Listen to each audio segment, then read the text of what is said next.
I never thought I would be writing these words. I never thought I would be telling this story to anyone, let alone strangers on the internet. But as I sit here in my home, the home that I built with my own 2 hands, the home that holds the echoes of a life I once had, I realize that some stories need to be told. Not for sympathy, not for pity, but as a warning about how quickly the life you know can crumble to ashes, and how love can sometimes be the most dangerous weapon of all. My name is Arthur, and this is the story of how my grandson, a boy who never even got the chance to know his grandmother, risked his life to save a fading memory of her, only to have his own mother try to destroy everything we held dear. It all started on a Tuesday. I remember the rain that day. It was a soft, persistent drizzle that made the world look gray and washed out, the kind of rain that makes you want to stay indoors, wrapped in a blanket with a good book. But I was in the living room, not reading, just staring at the fire. The flames were dancing, casting long shadows on the walls, their warmth a comforting presence against the damp chill seeping in from outside. That fireplace was more than just a source of heat. It was the heart of our home. It was where my late wife Eleanor and I would sit for hours, talking about our dreams, our fears, and our plans for our son, Thomas. It was where she held my hand during the tough times, and where we celebrated the small victories. It was the place where I felt her presence the most, and right above that fireplace, in a beautiful silver frame, was the last photograph ever taken of her. It wasn't a staged portrait. It was a candid shot taken on our front porch on a sunny summer afternoon. Her hair was a little messy, and she was laughing at something I had said. It was a picture that captured her spirit, her joy, her kindness. It was the only picture my grandson, little Leo, had ever seen of her. He was only 13 years old, born 2 years after she passed. And that photograph was his connection to the grandmother he would never meet. He would often stand in front of it, tracing the silver frame with his small fingers, asking me questions about her. What was her favorite food, Grandpa? Did she like to sing? Do you think she would have liked me? I would tell him story after story, and his eyes would light up with a mixture of wonder and sadness. That photograph was a sacred object to him and to me. That evening, the tranquility of the scene was fractured. The front door slammed open, and the sound of complaining filled the air. My daughter-in-law Clare and my son Thomas were home. Clare was a tall, sharp-featured woman with a voice that could cut glass. She had never really seemed to fit into our home from the moment she and Thomas got married. I felt a subtle but persistent friction. She didn't like the way we lived. She thought the house was too old-fashioned. She thought my stories were boring. But most of all, she resented Eleanor's memory. It was as if my late wife's ghost was a constant rival for her husband's affection and her place as the matriarch of the family. "This place is so dark," she announced, stomping the mud off her shoes onto the hardwood floor. "And it smells like dust and old people. We need to bring this place into the 21st century. Thomas sighed. She was in one of her moods. I could see the storm brewing in her eyes.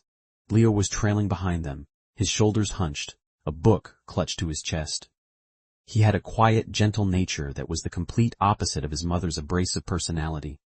He gave me a small, sad smile, his eyes saying what he couldn't. I smiled back at him and gave a slight nod, reassuring him that the fire was warm and the house was safe.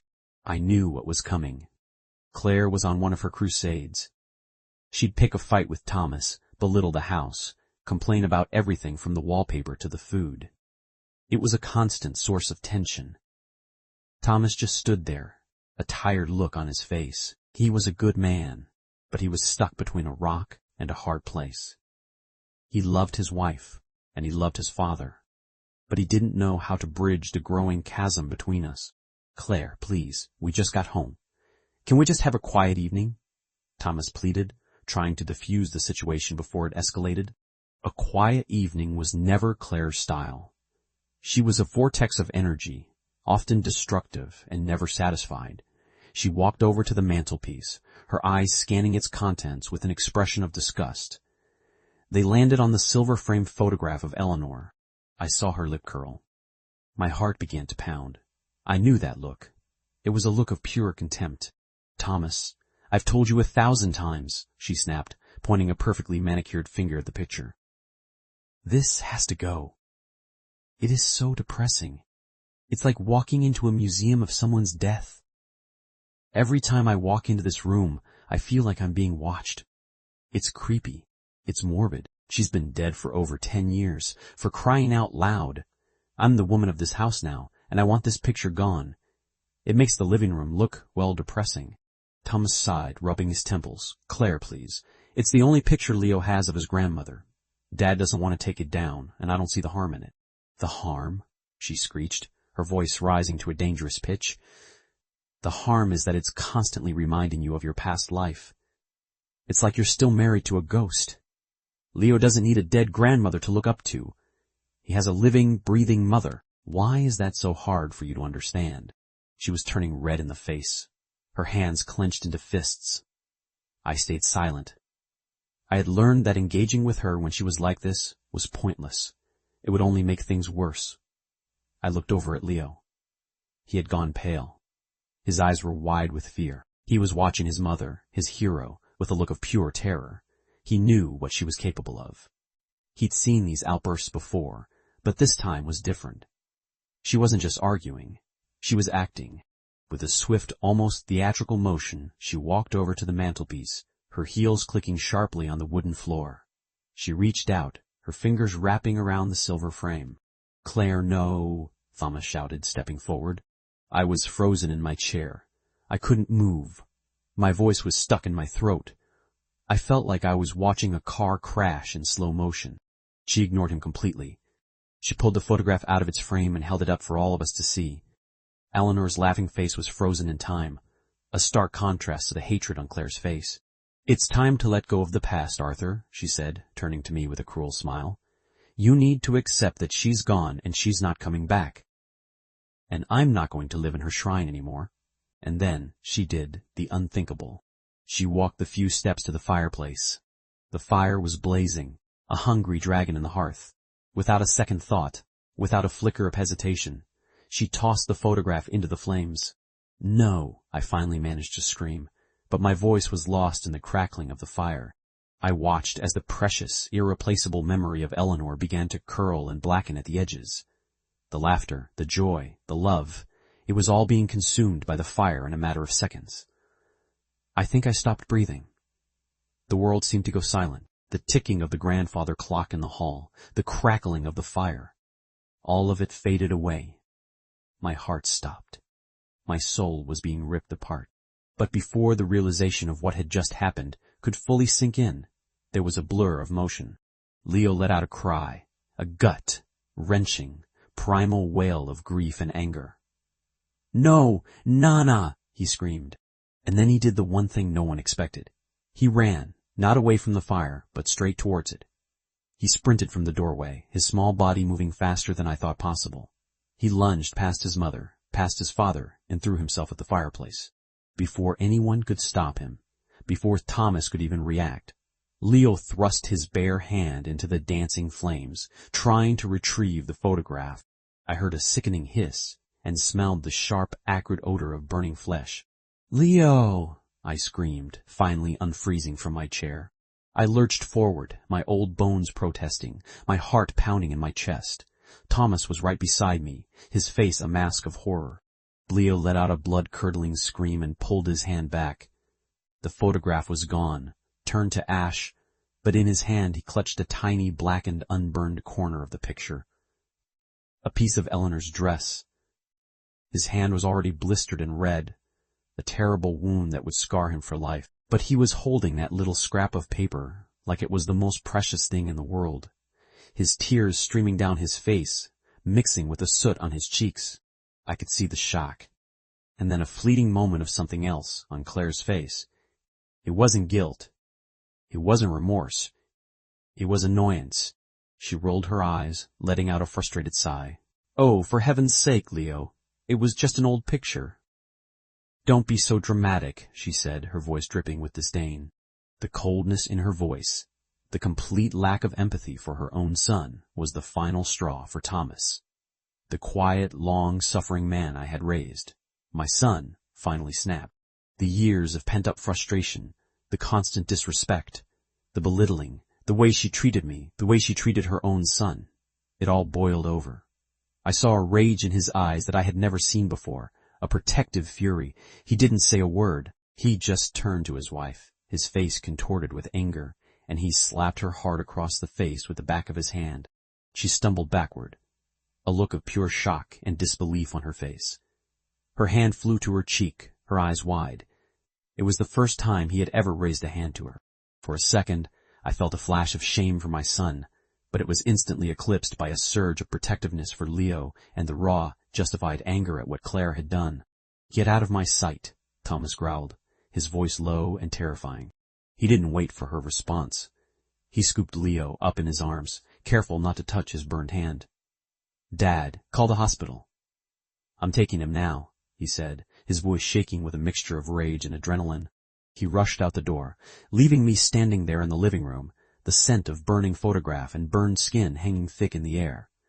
I stared at the fireplace, at the ashes of Eleanor's photograph, and then at the woman who had caused all of this. And that's when Clare turned to me. Her hand was still on her reddening cheek, and her eyes were blazing with a newfound, terrifying fury. All the pretense was gone.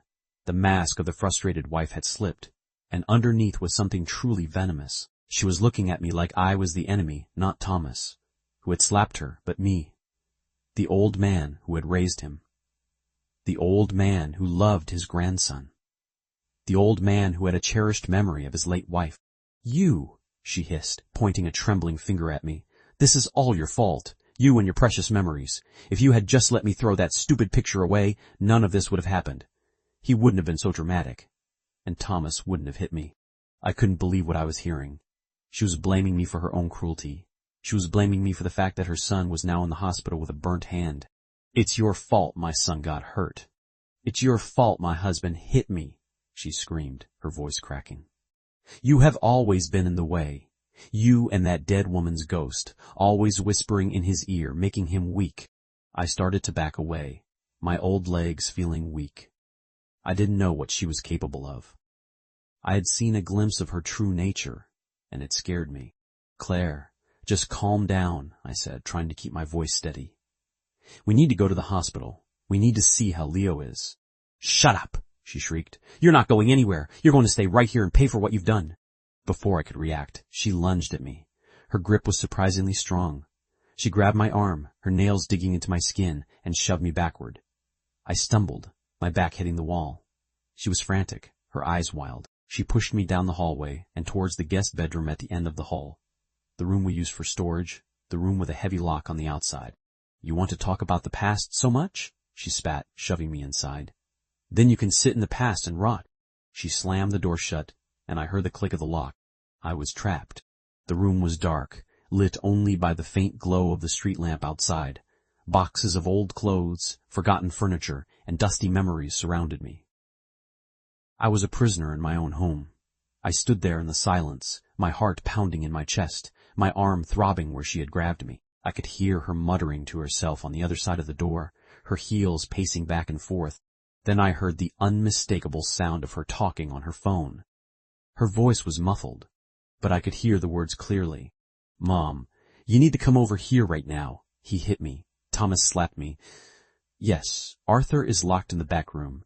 That old fool is going to be a problem. We need to figure this out before he gets back." She was calling her mother. I knew her mother, a woman named Margaret. She was just as sharp and just as greedy as her daughter. The two of them together were a force of pure, unadulterated venom. My mind raced. What were they planning? What were they going to do to me? To Thomas? To Leo? I looked around the room, desperately searching for something, anything I could use. I had no phone. My pocket watch was in the other room. There was a window, but it was painted shut. I was well and truly stuck. Panic was starting to set in. A cold, creeping feeling that was beginning to strangle me. Then I remembered my old phone. I had a dusty, outdated prepaid phone in the bottom drawer of an old desk in this very room. I used to use it for work calls years ago. I kept it as a backup for emergencies. I didn't even know if it would still turn on. My hands were shaking as I pulled open the drawers of the decrepit desk, rifling through old bills and rusty paper clips. And there it was, buried under a stack of yellowed maps. The phone. With trembling fingers, I pressed the power button. The screen flickered to life. It had charge. Thank God. The phone was old, but it still held a tiny bit of charge. I didn't have Thomas's cell number memorized. It was saved in my current phone, but I knew the hospital number by heart. I dialed, my heart hammering against my ribs. City General Hospital. A calm, professional voice answered. I tried to keep my voice low, a frantic whisper. Yes, my name is Arthur Miller. My son, Thomas Miller, just brought in his son, Leo. A burn. I need to speak to my son immediately. It's an emergency. It's very important. The operator put me on hold. The seconds felt like hours. I could hear Clare pacing on the other side of the door, her voice a constant, angry drone. Then I heard another voice, a deep, authoritative, and cruel voice. It was Margaret, her mother.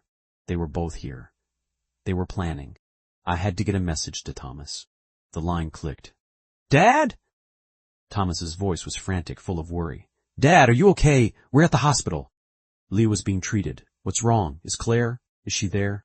Thomas, listen to me, I whispered urgently, covering the mouthpiece with my hand. Son, your wife is out of control. She locked me in the guest room. She called her mother Margaret. They are both here in the house. They are planning something, Thomas, something bad. Please, you need to come back. Bring help. They're going to hurt me. They're going to try and take everything. I knew it, he said, his voice hardening. I knew she was going to do something. Stay on the line, Dad. Don't hang up. I'm coming. I'm calling the police right now. The line went silent, but I didn't dare hang up. I held the phone to my ear, praying he would call back. I could hear the muffled voices from outside the door. It sounded like they were arguing. I pressed my ear to the door, trying to hear more. And then we tell the police he attacked me, Clare said, her voice loud and clear. The old man is senile. He's been getting more and more violent. He attacked me, and Thomas is trying to cover it up. We have to be ready. When he walks in, we act like we're the victims. Yeah. And the house, Margaret's voice joined in. We need to get that house. Make sure Thomas understands that. He's going to have to choose the old man and the brat, or you. My blood ran cold. They were going to frame me. They were planning on having me arrested for attacking Clare just to get me out of the way. They wanted the house.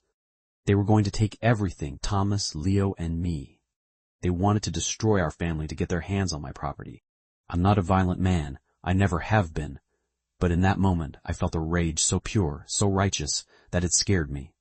I was in a cage, a victim in my own home. But I had a sliver of a chance. I had the phone. I had warned Thomas. And he was coming. He was bringing the police. I stayed crouched by the door, my ear pressed against the wood, listening to their conspiratorial whispers. They were rehearsing their lies, their stories. They were going to paint me as a violent, senile old man. They were going to try and destroy my reputation to get what they wanted.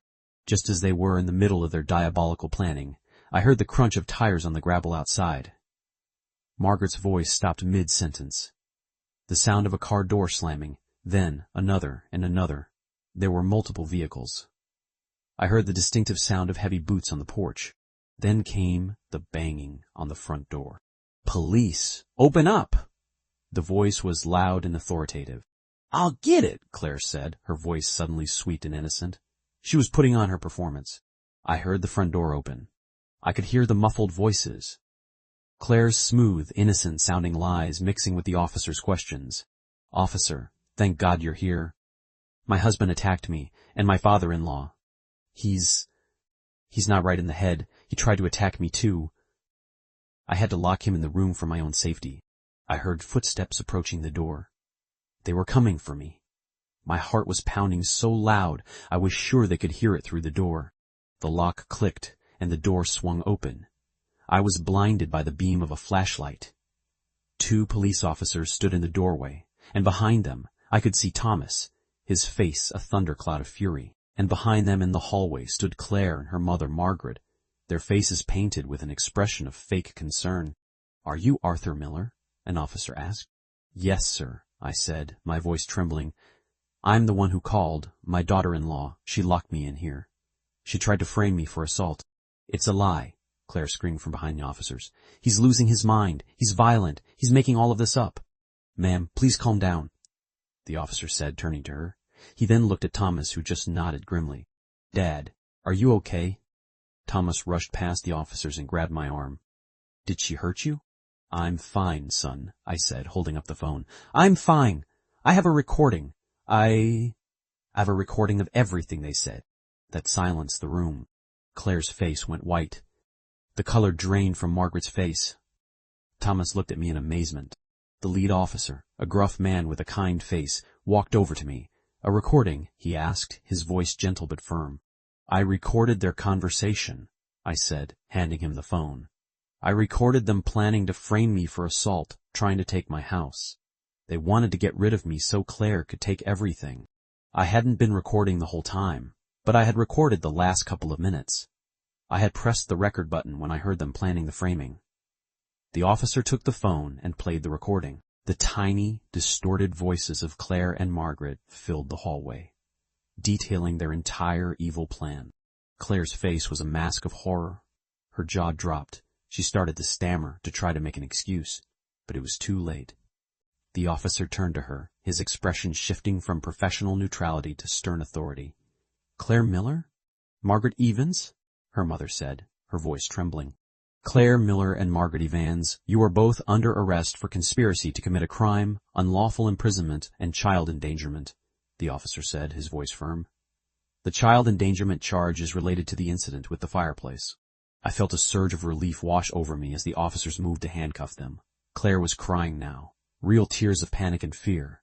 "You can't do this. It's a misunderstanding. I'm his wife. This is my home. You can't arrest me." But the officer was having none of it. "Ma'am, you can explain everything to the judge. You have the right to remain silent." As they were led away, I saw Margaret's head bowed in shame and Clare's face contorted with hate. They didn't just take them. They took all of Clare's lies, her schemes, her cruelty, and they tore them all to shreds. In a matter of minutes, the people who had been plotting my downfall were being dragged out of my house in handcuffs, their future looking bleak. After the police cars drove away, the house felt eerily silent. The crackling of the fire in the living room was the only sound. Thomas and I stood in the hallway, staring at the empty space. "Dad," Thomas said, his voice thick with emotion. "I'm so sorry. I'm so sorry. I didn't see it. I didn't want to believe. I didn't want to see how bad it had gotten. I failed you. I failed Leo." "No, son," I said, patting his arm. "You didn't fail anyone. You were trying to make it work. You were trying to protect your family, and you did. You came when I needed you. You saved me." We drove to the hospital in silence. The silence in the car was heavy, but it was a good silence. A silence of relief, a silence of a weight being lifted. In the hospital, we found Leo. His hand was heavily bandaged, and he had a sad, tired look on his face. But when he saw us, he smiled. "Grandpa," he said, his voice weak, "are you okay? Did you get her? Did the police get her?" "Yes, buddy," I said, taking his good hand. "They got her. She can't hurt us anymore." He looked at his bandaged hand, then back at me. "I'm sorry about Nana's picture, Grandpa," he whispered, a tear rolling down his cheek. "I tried to save it." The memory of his selfless act, the way he had risked his own flesh for a memory of a woman he'd never met, nearly broke me. This was the true measure of a family. Not blood, but love. Not possession, but sacrifice. "It's okay, Leo," I said, tears welling in my own eyes. "It's just a picture. I have all the memories I need right here in my heart. And I have you." The weeks that followed were a blur. Clare and Margaret went to trial. The recording was the central piece of evidence. Their scheme to frame me, to take the house, was laid bare for the world to see. Their motive was simple greed. The house, which I had built with Eleanor from the ground up, was worth a fortune. They had planned to manipulate Thomas, take control of the property, and then get rid of me. They were both convicted and given prison sentences. The judge was particularly harsh on Clare for the endangerment of her son. As for Thomas and Leo, they stayed with me. The trial and the truth of what Clare had done had shattered their world, but it had also brought them closer together. The divorce was finalized quickly. Thomas was a free man. He wasn't the same man who had been married to Clare. He was lighter, more present, more like the son I remembered. And for me, the house was no longer a home of echoes. It was a home of new life. The sad memories of Eleanor's picture burning didn't hurt as much anymore, because I now had something even more precious than an old photograph. I had my grandson, Leo. He had a scar on his hand that he would carry for the rest of his life, a physical reminder of his mother's cruelty and his own bravery. At night, we would sit by the fire, the same fire that had almost destroyed our family, and I would tell Leo about his grandmother. The real stories, the memories I kept in my heart. He would listen, his eyes wide, his scarred hand sometimes gently touching the empty space on the mantelpiece where the picture used to be. And then I would look at the space and smile, because I knew Eleanor would have been so proud of him. I learned a lot from all of this. I learned that family isn't always about blood. It's about who stands by you when everything is falling apart. It's about the bonds of love, the sacrifices made, and the willingness to protect one another. I learned that the worst enemies are often the ones hiding in plain sight, and that some people will stop at nothing to satisfy their own greed. But more than anything, I learned that from the ashes, something new and beautiful can rise. Just like the phoenix, our family had been burned, but we had risen from the flames, stronger and more united than ever. Clare had tried to steal my home and destroy my family, but in the end she ended up with nothing, and I, a tired old man with a house full of memories, and a grandson with a scar on his hand, ended up with everything. I had my son back, I had my grandson, and I had my peace. And sometimes, that's the greatest revenge of all.